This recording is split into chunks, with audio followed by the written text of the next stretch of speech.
Thank you for joining me today. It's Brian Gubernick, and welcome to the No Days Off podcast, where we believe that every single day brings a new opportunity for us to get better.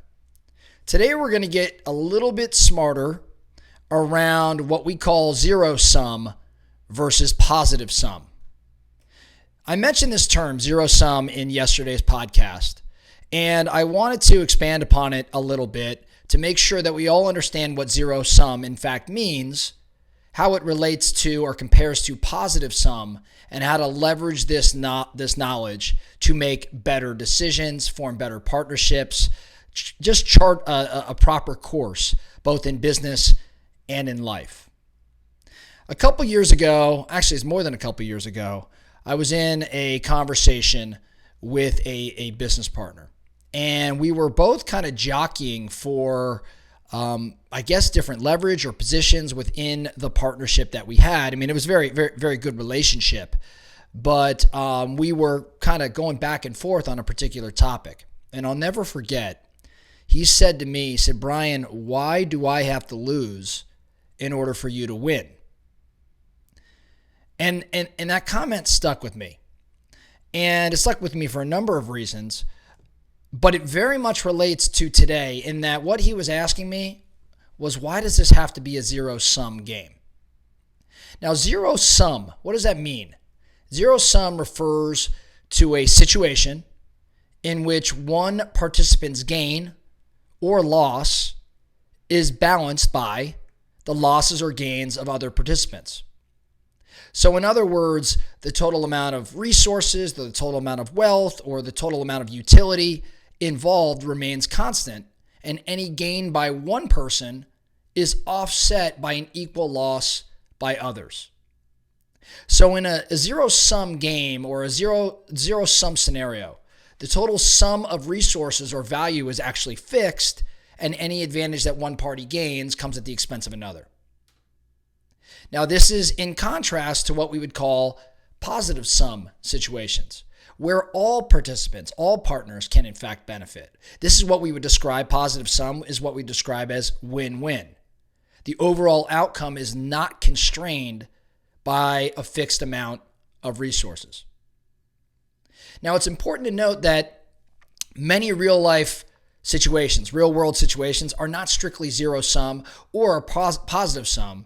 They can fall kind of on a spectrum between these two extremes. However, the concept of zero-sum is frequently discussed in business, in life, in economics, in game theory, in strategic analysis, to really describe what I would say to be competitive scenarios. So maybe the real question is, when is it right to be competitive versus where should we look to be more collaborative? Now, to be super clear, zero sum is not a bad thing. Zero sum situations are not inherently bad. It just depends on the context and the perspective. Let me give you an example, okay? Let's say that there are two companies that are bidding for a government contract. So here's the situation. The government agency is looking to give a contract to a specific company for a unique project. And there's two companies, let's say company A and company B, and they're competing for this contract. Now, here's the zero-sum aspect. The total value of the contract is fixed. Let's say it's $1 million. So there's a limited budget that's set by the government for this project. Now, if company A wins the contract, it gets the full value of the contract. And if company B loses that contract, it in fact loses that value.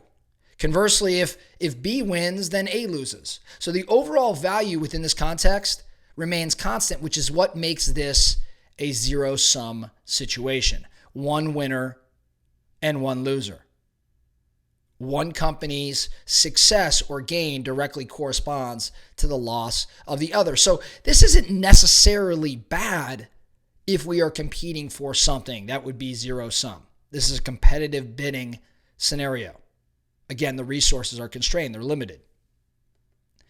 Now, positive sum would be a scenario where we can find, say, a strategic partnership or a collaboration where all parties involved benefit and create additional value. Let me give you an example, a real life example between Apple and IBM. In 2014, Apple and IBM, who were traditionally pretty big competitors, announced a strategic partnership to collaborate on a specific project. At that time, mobile devices like the iPhone, like the iPad, they were becoming pretty popular in the consumer market. But their adoption in the business sector, in the enterprise sector, faced a lot of different challenges. Now, Apple wanted access to IBM's expertise in enterprise solutions and business solutions, which included data analytics and included security. They wanted to enter this, and penetrate this business and enterprise market, and they wanted to leverage IBM's already established relationships with these big corporations, with large corporations that Apple just didn't have. Now, IBM, on the other hand, wanted its software and its services on Apple's mobile devices, which would expand their reach of their enterprise solutions, and it would create a new channel for selling IBM's applications through Apple's ecosystem. So the outcome here, these two companies partnered. It resulted in the development of industry-specific apps for the iOS devices that Apple had. They created tailored products for enterprise. It took IBM's expertise in data analytics and cloud services and security and combined it with Apple's amazing hardware and this user-friendly interface that Apple had. So the result, this partnership created a positive sum outcome where both Apple and IBM benefited. In other words, it was very much a win-win. Apple got a stronger presence in the enterprise market. IBM got an extended presence in the mobile space. These two companies, competitors, they had different strengths, but they combined to create these synergies and deliver more value to customers. And both parties won. This is a great example of how strategic collaborations can lead to positive sum outcomes by taking each of the company's strengths to create these solutions. Now, when do you use, zero sum versus positive sum? Why does this even matter in life and business? Zero sum, when resources are limited, when we're competing, when we risk a negative sum in other words, a lose-lose, then maybe zero sum is applicable.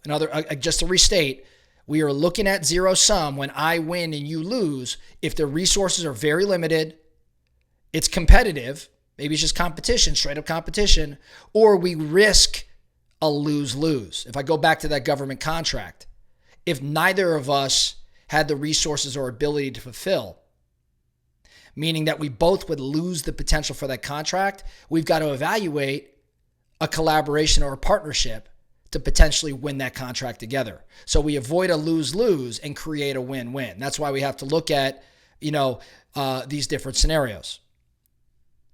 Now, positive sum, when we look for positive sum? When collaboration creates value.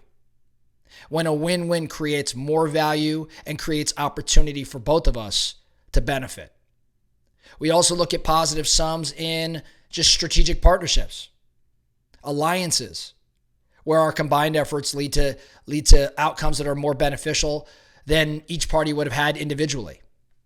And then lastly, when I think around positive sum, innovation and growth. Like if you look at a lot of the innovation and growth today, positive sum thinking is crucial in creating that innovation and promoting that growth because parties working together can discover new opportunities. Make sense? So I look at zero sum and I look at positive sum. There are times when I have to get after winning, and as a result, you lose. And that's appropriate. There are certainly times, though, when we approach things that don't necessarily need to be zero sum, where there's a winner and a loser, and can be positive sum, which would be a win-win. So the focusing question for you today, when you look across your business world, where are you playing these zero-sum games? And in those scenarios, would it behoove you to potentially consider, instead of a zero-sum approach, maybe a positive-sum approach, where in collaborating and partnering with somebody versus competing with them, We can both reach our objectives more efficiently, maybe even reach an even higher level through collaboration and partnership versus a I win, you lose strategy. Now, to bring it back to the original story, I mentioned the individual I was talking with. He said, why do I have to lose in order for you to win? And that hit me pretty hard because that was not necessarily my intention. And my takeaway was, man, sometimes we default to zero sum and don't even realize it. And so after he said that, I'm like, that's a great point. Maybe I need to take a step back and evaluate, the resources available, evaluate, my approach to this and figure out how not just do I win, but how do we win together and as a result, deepen our partnership. So look across what you have going on right now. Ask yourself, is it zero sum? And should it be positive sum? And as a result, you win at a higher level. That's all I have for you today, the No Days Off podcast. Thank you so much for listening. And remember, every single day brings a new opportunity to get better. So let's get after it.